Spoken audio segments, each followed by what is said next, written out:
அத்தியாயம் 6.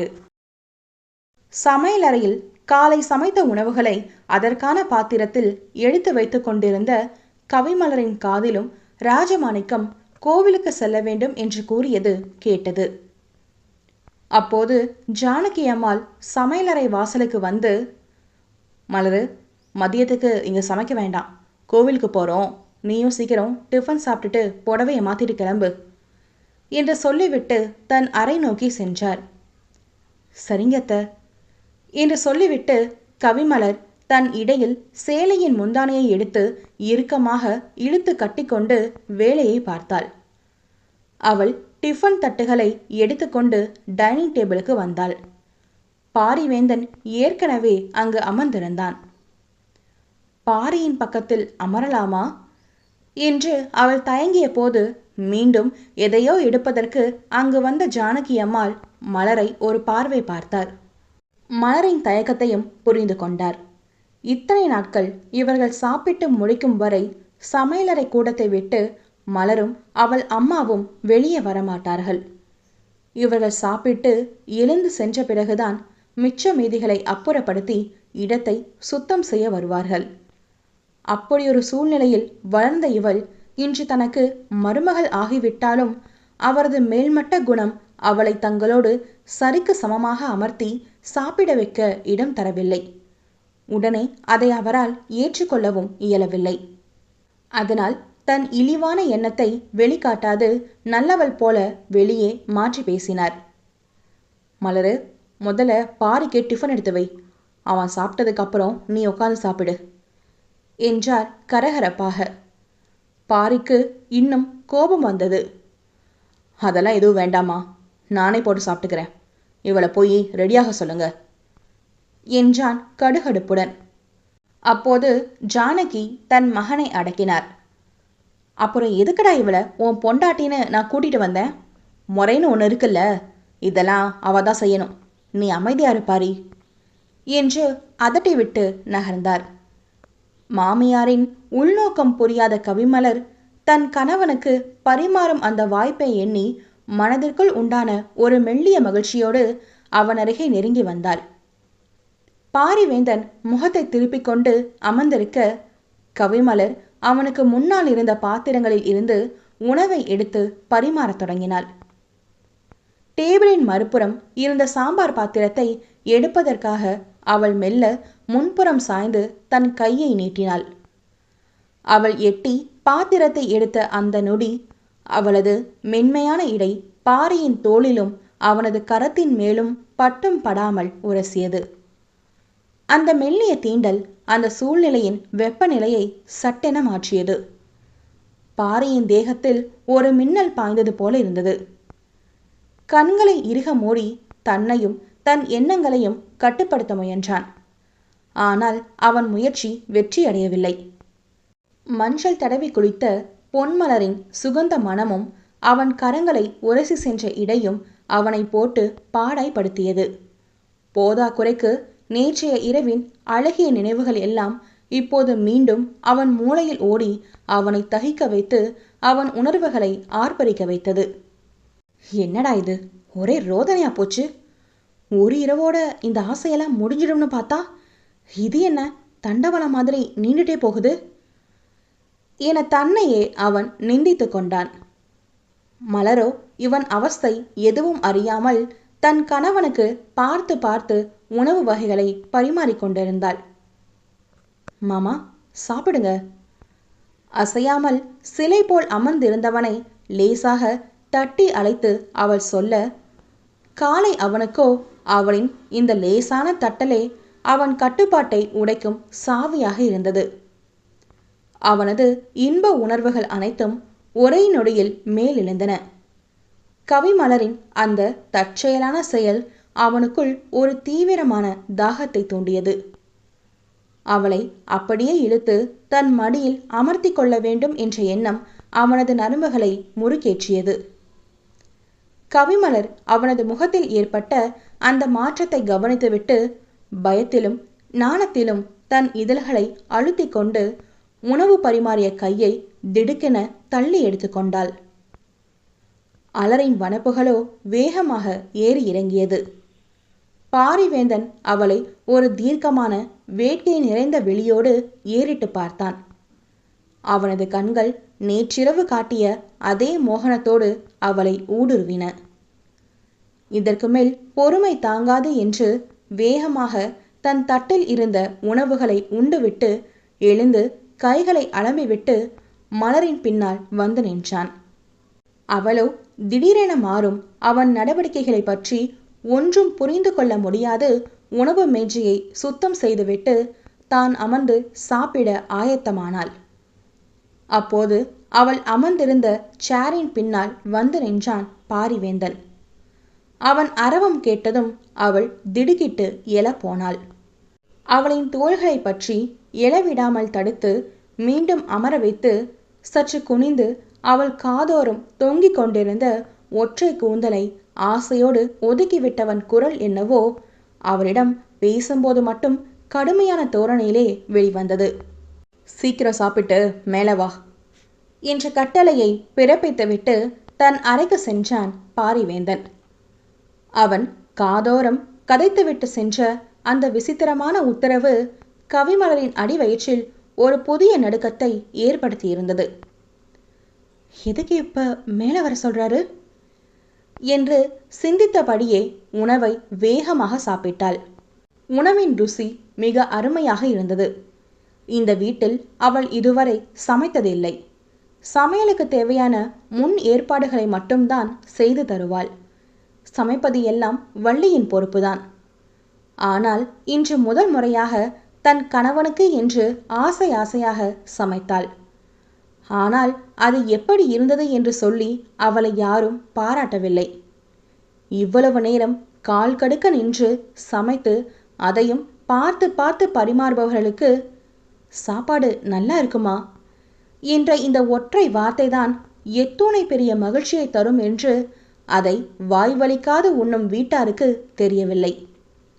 இதை எண்ணி கசந்த புன்முறுவல் அவள் இதழ்களில் வெளியாக அவள் சமைத்த உணவின் ருசி கூட இந்த மனதின் கசப்பில் மரத்து போனது. அப்போது பகட்டாய் உடையணிந்து தங்க அட்டிகை கழுத்தில் சரியாக இருக்கிறதா என பார்த்தவாறே கீழே இறங்கி வந்த ரேகா உணவு மேஜையில் அமர்ந்திருந்த மலரை பார்த்து முகத்தை சுரைத்தாள். எல்லாம் நேரம், இவளுக்கு வந்த வாழ்வை பத்தியா என முணுமுணுத்து கொண்டே அவள் அருகில் வந்தாள் ரேகா. மலரு, இன்னுமா நீ சாப்பிட்டு முடிக்கல? எப்படி இருக்கு எங்க வீட்டு சாப்பாட்டு ருசி என வேண்டுமென்றே அவள் ஏழ்மையை கேலி பேசினாள் ரேகா. அதை புரிந்து கொள்ள இயலாத அளவுக்கு அவள் ஒன்றும் முட்டாள் இல்லையே. அதனால் சாமர்த்தியமாக சமாளித்தாள் கவிமலர். சமைச்சது நான் தானே அக்கா, அப்புறம் எப்படி ருசி இல்லாம போகும் என அவள் சொல்ல ரேகாவிற்கு மூக்கு உடையாத குறைதான். என்னத்த ருசியோ, சரி அதை விடு. பாப்பா அத்தை ரூம்ல இருக்கா, அவளை கூட்டிட்டு போய் குளிக்க வச்சு இந்த புதுரஸ் போட்டு கூட்டிட்டு வா. நான் வேற பட்டு சேலை கட்டிட்டேன், தண்ணி பட்டா அப்புறம் காயாது. நீ இன்னும் கிளம்பல தானே, அதான் உன்கிட்ட சொல்கிறேன் என நயமாக பேசி வேலை வாங்கினாள் ரேகா. சரிக்கா, இதோ நான் போகிறேன் என்று சென்றவளுக்கு தன் கணவன் அறைக்கு வர சொன்னது நினைவை விட்டு மறந்து போனதுதான் இங்கே கொடுமையாகி போனது. பாரியோ தன் மலரோடு மகரந்த சேர்க்கை செய்ய தயாராக இருக்க, இங்கே அணங்கு இவளோ அதை அறியாது ரேகாவின் 1.5 வயது மகளான அமுதாவை குளிக்க வைத்து கொண்டிருந்தாள். அமுதாவின் மழலை அழகில் தன் கவலைகள் அனைத்தும் மறைந்து அவளோடு சேர்ந்து தானும் ஒரு குழந்தையாய் மாறி விளையாடினாள் கவிமலர். குட்டி குட்டி கண்களோடு புதிதாக தன்னோடு விளையாடுபவளை உற்று உற்று பார்த்தது அந்த குட்டி பூங்கொத்து. ஒரு வழியாக அமுதாவை குளிக்க வைத்து அதில் அவளும் இலவசமாக நனைந்தும் போனாள். பிறகு ரேகா கொடுத்த உடையை அணிவித்து அவளை தயார் செய்து அவள் அம்மாவிடம் கொடுத்தாள் கவிமலர். ரேகா அடுத்து ஒரு வேலை ஏவுவதற்குள் மலரை அழைத்திருந்தான் ராவணன். அவன் கத்தலில் குழந்தையே ஒரு நொடி துள்ளிவிட்டது. அதில் ரேகாவிற்கு கோபம் வரவும், எதுக்குடி உன் புருஷன் இப்போ இப்படி கத்துறான்? பாரு, புள்ளையே பயந்துடுச்சு. வந்து ஒரு நாள் தான் ஆச்சு, அதுக்குள்ள நீ இல்லாம அந்த துரையால இருக்க முடியலையாமா என்று ரேகா பாட்டிற்கு பேதை இவளை வறுத்து எடுத்து கொண்டிருக்க, தான் கூப்பிட்டும் இன்னும் அறைக்கு வராத பெண்ணவள் மேல் கோபம் கொண்டு மாடியின் வராந்தாவில் வந்து நின்று கீழே பார்த்தான் பாரிவேந்தன். அங்கே ரேகா அவனை திட்டிக் கொண்டு இருப்பதும் மலர் தயங்கி நிற்பதையும் பார்த்து கடுப்புதான் வந்தது வேந்தனுக்கு. வேகமாய் கீழே இறங்கி வந்தவனோ, கோவிலுக்கு போக நேரமாச்சுன்னு தெரியாதா? இங்கே நின்று உனக்கு என்ன வெட்டி அரட்ட? போய் கிளம்பு, அப்புறம் லேட்டானா விட்டுட்டு போயிட்டே இருப்பேன், பார்த்துக்க என மலரை அவன் அங்கிருந்து விரட்டி இருந்தான். போகும் முன் ரேகாவை ஒரு கண்டனமான பார்வை பார்த்துவிட்டே சென்றான் பாரிவேந்தன். இவனுக்கு எவ்வளோ திமிரு இருக்கணும்! என்கிட்ட பேசுனா அது வெட்டி அரட்டையா? எப்படி ஜாடமடையா பேசி பொண்டாட்டியை கூட்டிட்டு போறான் பாரு. புதுசில்ல, அதான் கிறக்க இன்னும் விடலை போல என ஆற்றாமையில் பொங்கி தீர்த்தாள் ரேகா. இங்கே அறைக்கு வந்த மலரோ வேறொரு புது புடவையை எடுத்து கட்டிலில் வைத்தாள். இது எல்லாம் அவள் அம்மா திருமணத்திற்கு பிறகு கட்டிக்கொள்வதற்காக வாங்கி கொடுத்தது. விலை குறைவுதான் என்றாலும் அதில் இருந்த பாசம் மலையளவுதானே. ஒரு பூந்துவாலையை எடுத்துக்கொண்டு குளியலறை சென்றாள் கவிமலர். அந்நேரம் உள்ளே வந்தவனோ கதவை சாற்றி தாள் இட்டுவிட்டு தன் விழியால் அறையை அலசினான். அவனது மனையாட்டி அங்கே இருப்பதற்கான அறிகுறியே தென்படாது போனதில் ஆத்திரம் உற்ற வேந்தனுக்கு தண்ணீரின் சத்தம் கேட்டதும் வந்த ஆத்திரம் வடிந்து போனது. பூவை தேடி வண்டு இங்கே நடந்து போனது. லேசாக அந்த குளியலறை கதவை மெல்ல தட்டினான். அதில் பதறி போனால் உள்ளே இருந்த பைங்கிளி. மாமா, நான் தான் உள்ள இருக்கேன் என்றது அவள் குரல். பின்ன நீ இல்லாம வேற எவடி என் அறைக்குள்ள இம்புட்டு உரிமையா நுழைய முடியும்? இது என்ன பொது குளியலறை நினச்சிட்டியா? யார் வேணா வந்துட்டு போக என முன் பாதியில் அவளை தன் உரிமை என கூறி அவளை குளிர வைத்து பிற்பாதியில் அவளை வார்த்தையால் வாட்டி உரைய வைத்திருந்தான் வேந்தன் அவன். நான் அப்படியெல்லாம் நினைக்கல மாமா, இதோ இப்போ வந்துடுறேன் என சொல்லி அவள் வேகமாய் தண்ணீரை அள்ளி ஊற்றும் சத்தம் கேட்கவும், நீ வரவேணா, இந்த கதவு தரப்போதும் என அவன் சொல்ல, அதில் உறைந்து போன பாவையோ, எதுக்கு என்றால் பதட்டமாக. அதுக்குதான், கதவை திறனா திரடி, அதை விட்டு ஏன் எதுக்குன்னு என கேள்வி கேட்குற வேலையெல்லாம் வச்சுக்காத என உருமலாய் அவன் குரல் கேட்டது. இப்படி இருக்கையில எப்படி திறக்கிறது என படபடத்தவளோ தான் எடுத்து வந்த துவாலையை மேனியில் சுற்றி கொண்டு கதவிற்கு நோகாமல் மெதுவாக திறந்தாள். அவள் திறந்த நொடி புயலென உள்ளே நுழைந்திருந்தான் அவளின் மணவாளன் அவன். புயல் வந்த வீதியில் தென்றலும் நழுவி ஓட பார்க்க விடுவான அவன் சூறாவளியாய் அவளை சுழற்றி தன்னோடு நெருக்கி அணைத்திருந்தான். அதில் பதறியவள், எங்க என்ன இது, என்னை விடுங்க, நான் போய் ரெடி ஆகணும், ஏற்கனவே லேட் ஆயிடுச்சு என மென்மையான குரலில் சொன்னாள். நான் உன்னை எப்போ மேலே வர சொன்னேன்? நீ எப்போ வந்த? அதுவும் இந்த மகாராணிய கீழே வந்து கூட்டிட்டு வந்தாதான் வருவீங்களோ? அவ்வளோ எகத்தலாம் ஆயிடுச்சா உனக்கு என சொல்லியபடி விரலியின் பொக்கிஷத்தை மறைத்திருந்த திரையின் பிடியை தளர்த்தினான். அதில் அவளுக்கு சகலமும் ஆடிப்போக பிடியை விலகாது பிடித்து கொள்ள பரபரத்தாள். ஓஹோ, ஏன் நான் பார்க்கக்கூடாதா? இல்லை எனக்கு தெரியாம வேற எதுவும் மறைச்சு வச்சிருக்கியா என கேட்டபடி ஷவரை திறந்துவிட குளிர் நீர் அவர்களை நனைத்தது. காரிகையோ சுவரின் ஓரம் ஒன்ற அவளின் அருகில் வந்தவனோ, காலையில வேணும்னே என் கிட்ட வந்து சாப்பாடு பரிமாறிட்டு இப்ப என்னத்துக்கு தள்ளி போறவ? சும்மா இருந்தவன நீதான சூடேத்தி விட்ட, அதுக்கான பலனை உனக்கு கொடுக்க வேண்டாமா என கேட்டவாறே பூவையின் மேனியில் சிறு சிறு வைர கற்களாய் படர்ந்திருந்த நீர்த்துளிகளை தன் அதரம் கொண்டு பருகத் தொடங்கினான். மலரோ செப்பமாய் உறைந்து போனாள். இப்போது புரிந்தது, காலையில் உணவு பரிமாறும்போது அவன் ஏன் தன்னை மேலே வர சொன்னான் என்று. ஏதோ அவள் வேண்டுமென்றே அப்படி செய்தது போல் சொல்லி குற்றம் சாட்டிவிட்டு இப்போது அவளையே அதற்கு பிரதிபலனாய் எடுத்தும் கொள்கிறான். காளையனோ தன் தாகத்திற்கு காந்தையின் மேல் பதிந்திருந்த நீர்த்துளிகளையே உள்ளிழுத்து கொள்ள இந்த புதுவிதமான அவஸ்தையில் அவளோ விக்கித்து போனாள். தண்ணீர் சிற்பமாய் தெரிந்த வஞ்சி அவளின் அழகை கண்ணுற பார்த்து ரசித்தான் வேங்கையவன். அவளது அருகாமையோ இல்லை அவளின் ஸ்பரிசமோ எதுவோ ஒன்று அவன் மனதை அமைதியாக்கி புத்துணர்வை அளிக்கிறது என்பதை புரிந்து கொண்டான். ஆனால் இந்த இரண்டில் எது என்றுதான் இன்னும் சரியாக அறிய தெரியவில்லை வேந்தனுக்கு. வெண்சங்கு கழுத்தோரம் வாசம் பிடித்தவனோ, ஏய், என்னோட சோப்பை யூஸ் பண்ணியாடி என்று லேசாக அதட்ட, இல்ல இல்ல மாமா என அவள் பரிதவித்து மொழிந்தாள். அப்படியா? அப்போ இதென்ன புது வாசனையா இருக்கே என சொல்லி மீசை முடி அவளின் கழுத்தின் ஓரம் குறுகுறுக்க ஆழ்ந்து சுவாசித்து அவளை மூச்சையாக வைத்தான் அவனின் சில்மிஷங்களால். அவளும் எவ்வளவு நேரம்தான் தாங்குவாள்?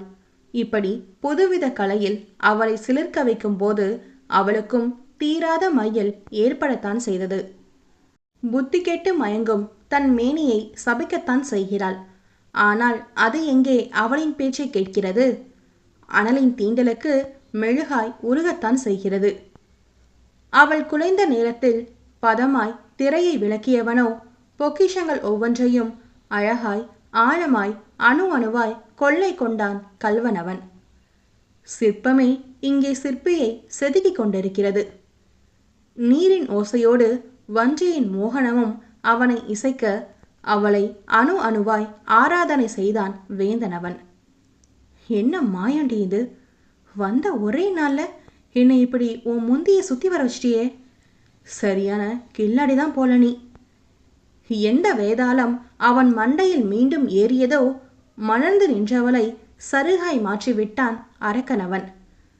அவனது வார்த்தை சாட்டை அடியாய் அவளை சாய்க்க அவனை ஒரே தள்ளாய் தள்ளிவிட்டு வேல் விழியால் அவனை கூறு போட்டுவிட்டு அறையை விட்டு வெளியேறினாள் கவிமலர். என்ற அவனின் ஆங்கார குரல் அவளை தடுத்தெல்லாம் நிறுத்தவில்லை. அவள் நின்று நிதானமாக பதிலடி கொடுக்கும் பாக்கியத்தையும் அவளின் மாமியார் பறித்து கொண்டார்.